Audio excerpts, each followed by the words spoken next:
ഈശോ മിശിഹായ്ക്ക് സ്തുതിയായിരിക്കട്ടെ.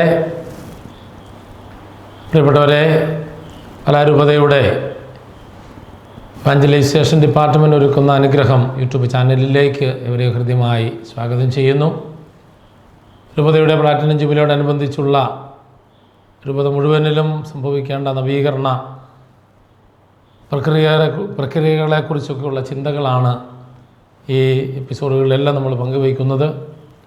രൂപതയുടെ വളർച്ചയ്ക്കും സമഗ്രതയ്ക്കും ഈ ജൂബിലി വർഷം എന്തെല്ലാം കാര്യങ്ങൾ ചെയ്യാമെന്ന ചിന്തയാണ് നമ്മുടെ ഇടവുകളിലേക്കും വ്യക്തികളിലേക്കും ഈ എപ്പിസോഡുകളിലൂടെ എത്തിക്കാനായിട്ട് ആഗ്രഹിക്കുന്നത്. ഇന്ന് നമ്മൾ ചിന്തിക്കുന്ന വിഷയം മാനവകുലത്തെ മുഴുവൻ മാരകമായി നശിപ്പിക്കുന്ന ലഹരി വസ്തുക്കളെക്കുറിച്ചും അതിൻ്റെ ഉപയോഗവും അത് കുടുംബങ്ങളിൽ വരുത്തി വയ്ക്കുന്ന വലിയ ദുരന്തങ്ങളെക്കുറിച്ചും തന്നെയാണ്. ഞാൻ കഴിഞ്ഞ എപ്പിസോഡുകളിൽ ലോകാരോഗ്യ സംഘടന ഈ ലഹരി വസ്തുക്കൾ ഉപയോഗം വരുത്തി വയ്ക്കുന്ന ദുരന്തങ്ങളെക്കുറിച്ച് പറഞ്ഞെടുത്ത് ഇത് ഒരു വ്യക്തിയുടെ 5 തലങ്ങളെ രോഗാതുരമാക്കുമെന്ന് പറഞ്ഞ് നിങ്ങൾ ഓർമ്മിക്കുന്നുണ്ടാവും. ശരീരത്തെ, മനസ്സിനെ, ആത്മാവിനെ, കുടുംബത്തെ, സമൂഹത്തെ. അതിലാദ്യത്തേത് 3 നമ്മൾ വിശകലനം ചെയ്തു കഴിഞ്ഞു. ശരീരം, മനസ്സ്, ആത്മാവ്. അദ്ദേഹത്തിൻ്റെ 4ാമത്തെ ഘടകമായ കുടുംബത്തെക്കുറിച്ചുള്ള ചിന്തകളിലൂടെ നമ്മൾ കടന്നു പോവുകയായിരുന്നു. ആദ്യം തന്നെ ഈ ലഹരി വസ്തുക്കൾക്ക് അടിമപ്പെട്ട ഒരു വ്യക്തി ഒരു കുടുംബത്തിന് വരുത്തി വയ്ക്കുന്ന നഷ്ടത്തെക്കുറിച്ച് നമ്മൾ ചിന്തിച്ചു. രണ്ടാമതായിട്ട് അദ്ദേഹത്തിൻ്റെ ജീവിത പങ്കാളിക്കുണ്ടാകുന്ന ഒരു രോഗാവസ്ഥ, കോഡിപ്പെൻഡൻസി എന്ന വാക്കാണ് ഞാൻ ഉപയോഗിച്ചത്. ലഹരി വസ്തു ഉപയോഗിക്കുന്ന ആ വ്യക്തിയുടെ അതേ സ്വഭാവം ലഹരി വസ്തു ഉപയോഗിക്കാത്ത ഭാര്യയ്ക്ക് ഉണ്ടാകുന്ന പ്രക്രിയയാണത്. അവർ മാനസികാവസ്ഥയാണ് കോഡിപ്പെൻഡൻസി എന്ന് പറയുന്നത്. ഇന്ന് നമ്മൾ പ്രധാനമായിട്ട് ചിന്തിക്കുന്നത് ലഹരി വസ്തുക്കൾ ഉപയോഗിക്കുന്ന വ്യക്തികളുടെ കുടുംബത്തിലെ കുഞ്ഞുങ്ങൾക്ക് ഉണ്ടാകുന്ന മാനസിക വൈകല്യത്തെക്കുറിച്ചാണ്. കുഞ്ഞുങ്ങൾ അനുഭവിക്കുന്ന അരക്ഷിതാവസ്ഥയെക്കുറിച്ചും കുഞ്ഞുങ്ങൾ അനുഭവിക്കുന്ന മാനസിക വ്യഥയെക്കുറിച്ചുമൊക്കെയാണ് നമ്മൾ ചിന്തിക്കാനായിട്ട് ആഗ്രഹിക്കുന്നത്. നമ്മൾ ഈ കാലഘട്ടത്തിൽ പ്രത്യേകിച്ച് ഫോർമേഷനൊക്കെ ആയിട്ട് ബന്ധപ്പെട്ട് നമ്മൾ സംസാരിക്കുമ്പോൾ പ്രത്യേകിച്ച് കുഞ്ഞുങ്ങളുടെ ഈ ഫോർമേഷൻ, അവരുടെ ശാരീരിക വളർച്ചയ്ക്കൊപ്പം അവരുടെ മാനസിക വളർച്ച എപ്രകാരമാണ് സംഭവിക്കുന്നതെന്ന് നമ്മൾ എല്ലാവരും തന്നെ നമുക്കറിവുള്ളതാണ്. അതൊരു സൈക്കോളജിയുടെ തലത്തിൽ പറയുമ്പോൾ ഒരു കുഞ്ഞ് അമ്മയുടെ ഉദരത്തിൽ രൂപപ്പെടുന്ന പ്രത്യേകിച്ച് ഒരു അംബലിക്കൽ റിലേഷൻ, പൊക്കിൾക്കൊടി ബന്ധം അമ്മയുമായി കുഞ്ഞിനുണ്ടാകുന്ന ആ കാലഘട്ടം മുതൽ അമ്മയിലുണ്ടാകുന്ന വികാരവേലിയേറ്റങ്ങളെല്ലാം, സന്തോഷമാകട്ടെ, ഭയമാകട്ടെ, നിരാശയാകട്ടെ, ദാരിദ്ര്യത്തിൻ്റേതാകട്ടെ, ഇതെല്ലാം ആ അമ്മയുടെ ഉദരത്തിൽ കിടക്കുന്ന കുഞ്ഞിനെയും സ്വാധീനിക്കും എന്ന് നമ്മൾ പഠിച്ചിട്ടുണ്ട്. അപ്പോൾ കുഞ്ഞുങ്ങളെ സംബന്ധിച്ചിടത്തോളം അതിൻ്റെ ഫോർമേഷൻ എന്ന് പറയുന്നത് അമ്മയ്ക്കുണ്ടാകുന്ന വികാരങ്ങളെല്ലാം അമ്മയുടെ ഉദരത്തിലായിരിക്കുമ്പോൾ കുഞ്ഞിനെയും സ്വാധീനിക്കുന്നു എന്ന് തന്നെയാണ്. പലകൂടി നമ്മൾ കടത്തി പറഞ്ഞാൽ കുഞ്ഞുങ്ങൾ ആദ്യം ജനിക്കേണ്ടത് ഉദരത്തിലല്ല, കുഞ്ഞുങ്ങൾ ആദ്യം ജനിക്കേണ്ടത് ഹൃദയത്തിലാണ് എന്ന ഒരു ചൊല്ലുണ്ട്. കാരണം കുഞ്ഞുങ്ങൾ ദൈവത്തിൻ്റെ ദാനമാണ്, മക്കൾ ഉദരഫലം ദൈവത്തിൻ്റെ ദാനമാണ് മക്കൾ എന്ന തിരുവചനം നമ്മൾ ഓർക്കുന്നുണ്ട്. അപ്പോൾ ദൈവത്തിൻ്റെ ദാനമായ ഈ മക്കൾ, അല്ലെങ്കിൽ ഈ മക്കളെ ചോദിച്ചു വാങ്ങുമ്പോൾ അത് ഉദരത്തിൽ രൂപപ്പെടുന്നതിന് മുമ്പ് തന്നെ ഈ മക്കളെ ഹൃദയത്തിൽ ജനിപ്പിക്കണമെന്ന് പറയും ആധ്യാത്മിക പിതാക്കന്മാരൊക്കെ. അപ്പോൾ ഒരു നല്ല കുഞ്ഞിന്, വിശുദ്ധയായ കുഞ്ഞിന്, നന്മയുള്ള കുഞ്ഞിന് രൂപം കൊടുക്കാൻ നന്മയുള്ള മാതാപിതാക്കൾക്ക് കഴിയുമെന്നതുകൊണ്ട് തന്നെ അതിന് വേണ്ട ഒരുക്കം ഈ ഉദരത്തിലെ കുഞ്ഞിനെ രൂപപ്പെടുന്നതിന് മുമ്പേ മാതാപിതാക്കൾക്ക് ഉണ്ടാകണം എന്ന് അതുകൊണ്ടാണ് പറയുക. എനിവേ, അതവിടെ നിൽക്കട്ടെ. നമുക്ക് അമ്മയുടെ ഉദരത്തിൽ രൂപപ്പെടുന്ന ഒരു കുഞ്ഞ് ലഹരി വസ്തു ഉപയോഗിക്കുന്ന ഒരു വ്യക്തിയുടെ കുടുംബത്തിൽ നമുക്ക് തീർച്ചയായിട്ടും അറിയാം, അവിടെ സമാധാനം ഉണ്ടാവില്ല, ശാന്തി ഉണ്ടാവില്ല, അവിടെ സന്തോഷമുണ്ടാവില്ല. എപ്പോഴും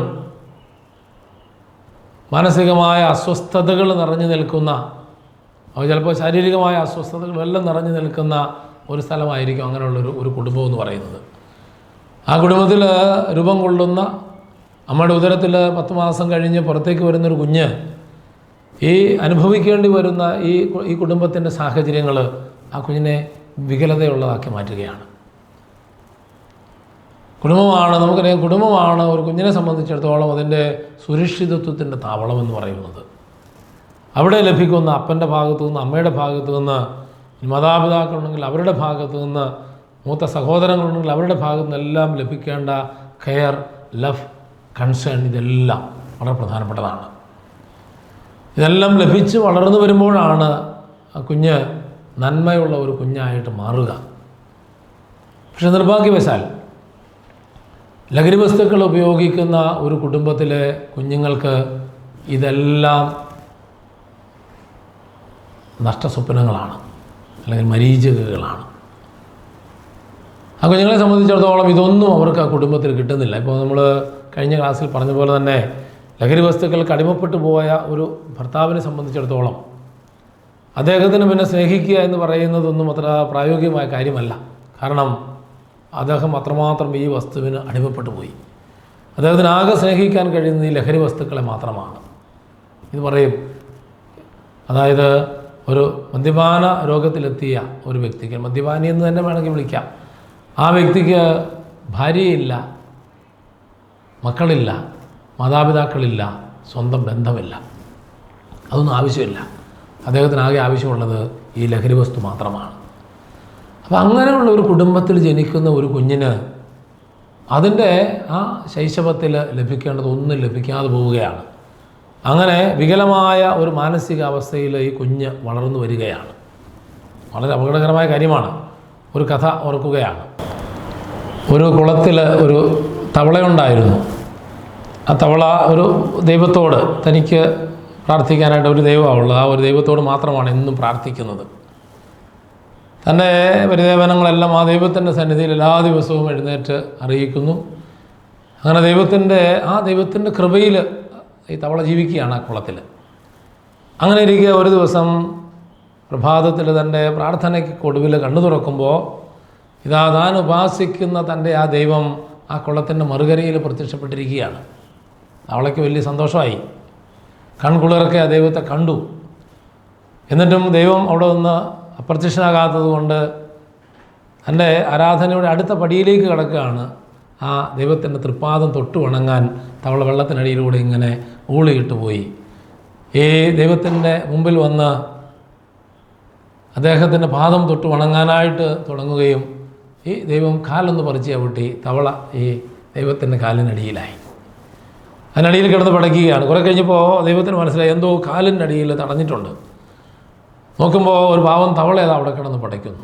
തവളയോട് ദൈവം ചോദിക്കുകയാണ്, അല്ലെ വത്സ, നിനക്ക് എൻ്റെ സഹായം തേടാമായിരുന്നില്ലേ? അപ്പോൾ തവള പറയുന്നൊരു മറുപടി ഉണ്ട്. തവള പറഞ്ഞു, ഞാൻ എൻ്റെ ജീവിതത്തിൻ്റെ ഏത് ദുഃഖദുരിതങ്ങളിലും പ്രയാസങ്ങളിലും പ്രാർത്ഥിക്കുന്ന ഏക ദൈവം അങ്ങെന്നാണ്. പക്ഷെ ഇവിടെ ഇപ്പോൾ എന്നെ ചവിട്ടിപ്പിടിച്ചിരിക്കുന്നത് അങ്ങ് തന്നെയാണ്. ഈ വയ്യാവലി എന്നെ ചവിട്ടിപ്പിടിച്ചിരിക്കുകയാണ്. ഇനിയിപ്പോൾ ഞാൻ ആരോട് പ്രാർത്ഥിക്കും? ഇതാണ് തവളയുടെ ചോദ്യം. ഇതിന് വളരെ വലിയ അർത്ഥങ്ങൾ ഉൾക്കൊണ്ടിട്ടുണ്ട്. ഇതാണ് യഥാർത്ഥത്തിൽ ലഹരിക്ക് അടിമപ്പെട്ടു പോയ മാതാപിതാക്കൾക്ക് ജനിക്കുന്ന മക്കളുടെ ആ കുടുംബത്തിലെ അവസ്ഥ. അവരെ സംബന്ധിച്ചിടത്തോളം അവരെ പരിചരിക്കേണ്ട, അവരെ പരിപാലിക്കേണ്ട, അവരെ പൊതിഞ്ഞു പിടിക്കേണ്ട മാതാപിതാക്കൾ അവരുടെ ശത്രുക്കളെ പോലെയായി മാറുകയാണ്.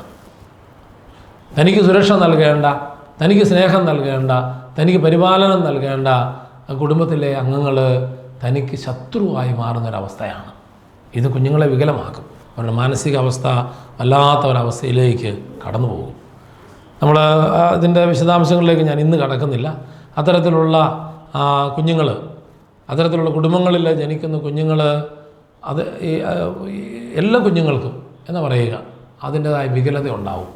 4 കാറ്റഗറിയിലായിട്ടാണ് തിരിക്കുക. അതിലൊന്നാമത്തേത് seems to be responsible child, രണ്ടാമത്തേത് seems to be adjusting child, മൂന്നാമത്തേത് seems to be placating child, നാലാമത്തേത് റിബല്യസ് ചൈൽഡ്. ഇതിൻ്റെ വിശദാംശങ്ങൾ നമുക്ക് അടുത്ത ക്ലാസ്സിൽ നമുക്ക് കാണാം. ഇന്നത്തെ ക്ലാസ് അവസാനിപ്പിക്കുന്നു. അപ്പോൾ ഈ സമൂഹത്തെ തകർക്കുന്ന, കുടുംബത്തെ തകർക്കുന്ന, വ്യക്തികളെ നശിപ്പിക്കുന്ന ഈ ലഹരി വസ്തുക്കൾ നമ്മുടെ ജീവിതത്തിൽ വേണ്ടെന്ന് വയ്ക്കാനും ഇതിനെതിരെ പോരാടാനും നമുക്ക് കഴിയട്ടെ എന്ന് ആശംസിക്കുന്നു. നല്ല ദിവസം നിങ്ങൾക്ക് സമ്മാനിക്കുന്നു. ഈശോ മിശിഹായ്ക്ക് സ്തുതിയായിരിക്കട്ടെ.